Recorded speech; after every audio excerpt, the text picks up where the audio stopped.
Oi gente, e aí, tudo bem com vocês? Pra quem não me conhece, eu me chamo Letícia Morita e eu moro aqui no Japão e eu gravo vários vídeos sobre viagens, culinária, eu falo sobre a minha alimentação pra quem tem intolerância ao glúten e hoje eu vou falar com vocês sobre um assunto um pouco comentado. Quem foi o Buda? Será que o Buda ele foi um japonês bonzinho que nasceu aqui no Japão e fez muitas bondades?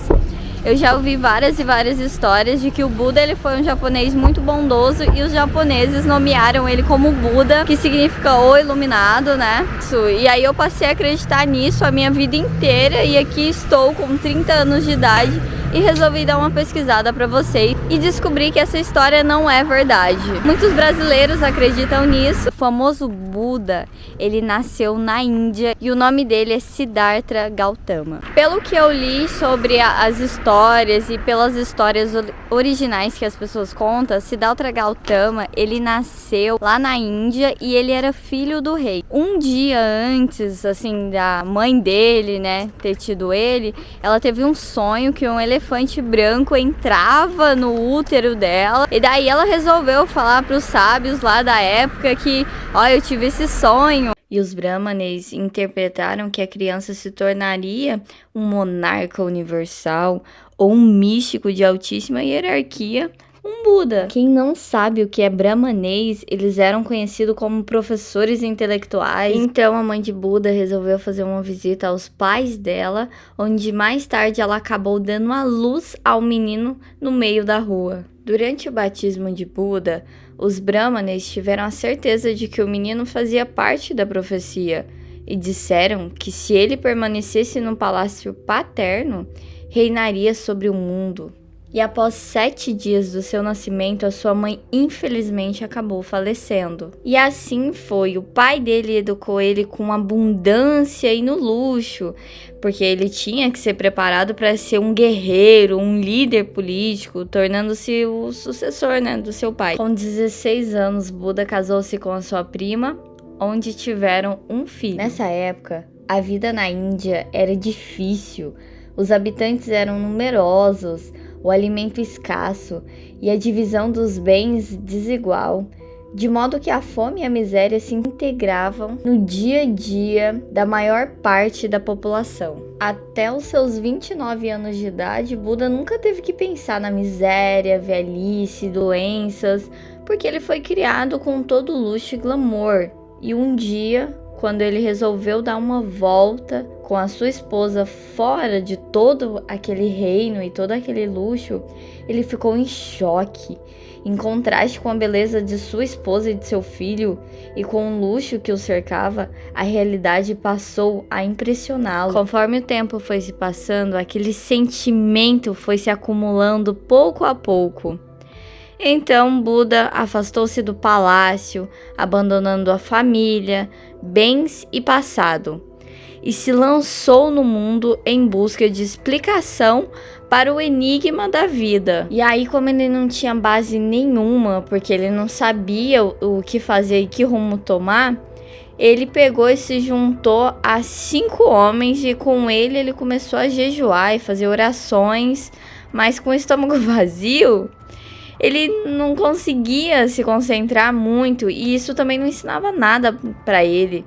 E ele perdeu a fé no sistema e voltou a comer. Pô, mas vai, dá um desconto pro cara, né? Barriga vazia, ninguém consegue se concentrar, ninguém consegue nem dormir. E aí os caras também, decepcionados com ele, pegou e abandonou. E aí ele resolveu seguir também o caminho dele sozinho e durante 6 anos ele meditou sozinho embaixo de uma figueira. E aí, gente, me corrija se eu estiver errada. Lá na Índia, as figueiras são conhecidas como Bodhi. Aí falaram que durante as meditações de Buda, ele teve visões de Mara, o demônio da paixão, que ora ele atacava com chuva e raios, depois oferecia vantagens para demovê-lo de seu propósito. E após 49 dias, esse demônio Mara teve que se conformar com a derrota, deixando o Buda, né, que no caso ainda era o Gautama, em paz. Então ocorreu o tão esperado despertar espiritual, né, que ele tanto procurava. E aí ele decidiu que ele estava preparado e seguiu rumo à cidade vizinha. E aí quando ele chegou lá, ele encontrou, né, muitas pessoas desconfiadas, que não acreditavam nele.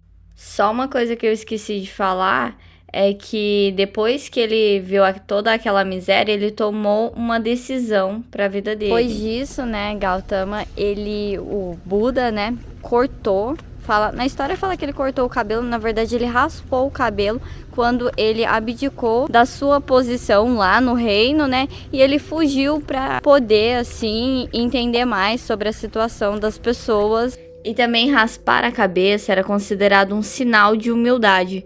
Por isso que hoje em dia muitos monges, eles têm a cabeça raspada nessa jornada aí do Buda, ensinar para as pessoas o que é o amor, o que é a bondade. O Buda, ele fez questão de propagar que ele não era Deus, mas que servia de exemplo para outras pessoas em busca da salvação do espírito e do caminho para atingir o Dharma, se eu estiver falando certo. O processo de amadurecimento para a plena realização espiritual. Durante a sua vida, Buda ele teve que enfrentar não só a hostilidade de outras religiões mais antigas, como também tentativas de assassinato por parte de seu primo. Em uma das viagens para a Índia do Norte, foi intoxicado por alimentos. Então, né, gente, eu não tô aqui para falar de religião, apenas contar um pouco da história do Buda, e tem muita coisa ainda para contar. Eu não sou budista, mas achei assim muito interessante a história dele, as frases que ele fala. Vale a pena meditar e refletir sobre tudo isso e sobre essa história que eu contei para vocês.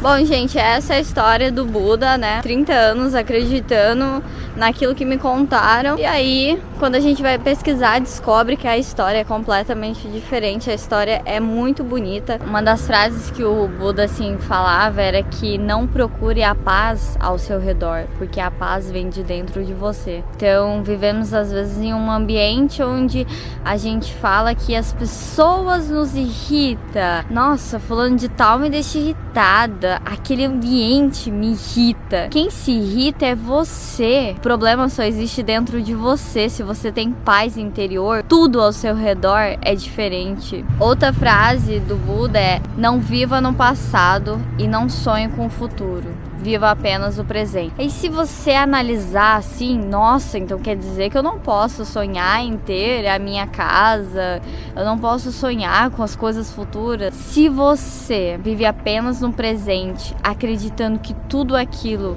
você já conquistou, já é real, isso se torna real, entendeu? O ódio é como segurar um carvão quente. Você pode estar ali segurando, pronto para atirar em uma pessoa, mas só quem se queima é você.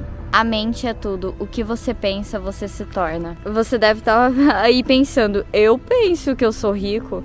Eu falo então que eu sou rico. Então quer dizer que se eu falar que eu sou rico, eu vou ser rico? Se o seu sentir foi isso, acredite, você ficará rico, sim. A Ká tem uma frase muito bonita na blusa dela que fala assim: sonho sem atitude é delírio. Então não adianta você esperar também as coisas caírem do céu. Bom, gente, essa é a história do Buda. Eu fico muito feliz em compartilhar ela com vocês. Desculpe todo o barulho aqui ao redor. Teve horas que eu tirei, né, o barulho pra vocês, tentei melhorar o som. Mas é isso, né, a natureza, estamos na primavera. E se você aí tá curtindo meu conteúdo, curta pro YouTube entender que meu conteúdo é legal. Compartilhe esse vídeo com todos os seus amigos e se inscreve no meu canal se você não é inscrito. Um beijo pra todos vocês aí e tchau!